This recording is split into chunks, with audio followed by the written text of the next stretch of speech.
sentences. Today we're going to do another lesson on writing. So what I'm going to do is we have this great book called The No Good Rotten Run-On Sentence, and we're going to work on run-on sentences today. I'm going to read just a couple pages of this book. You can finish it later. It'll be in the literacy lab. But just to give you a good idea of what a run-on sentence is. One day, Kevin Crabtree had a great idea for a story, but when he sat down to write it, the very first sentence refused to behave. It ran and ran and ran. In fact, it ran right off the page out of his bedroom. But Kevin had to get his thoughts down, so he just kept writing. A minute later, he heard a crash. Then his sister Darcy burst in. "What's the deal with that sentence?" she asked. "It ran through my kitchen, knocked over my cereal, and then it ran out of the open window." Kevin put down his pencil. "I don't know what's wrong. My story idea is fantastic, but the first sentence just keeps going and going and going and going." "I think I get the idea. Don't worry, I'll catch it," replied Darcy, who was the fastest runner in all of Blathertown.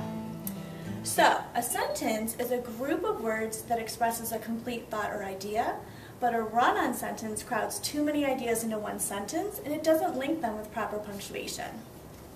So, up on the board, I'm going to show you one example of a run-on sentence. So you can look up here as I read it. The clown with the rainbow wig and purple gloves, who had just joined the circus and was excited about it, juggled jelly beans and donuts. That's a lot. So you can see that there's a lot of stuff crowded into that one idea. How could we split it up? You can fix a run-on sentence by adding a word like but, yet, for, because, or sometimes you can just cut the sentence up by putting a punctuation mark in there.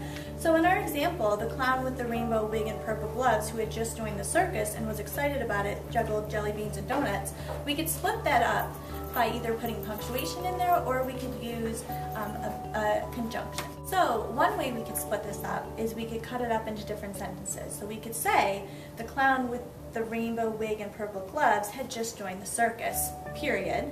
He was very excited about it, period. He juggled jelly beans and donuts, period. Okay, now it's your turn to try. I want you to try this on your own, and then we're going to talk about it as a class. Here's your sentence. You can look up here.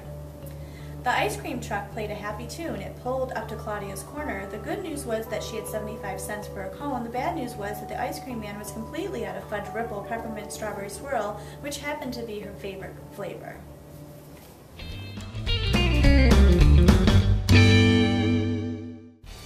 So now that we reviewed that example, I'm going to let you try a couple more in your group, but I wanted to leave you with one last video.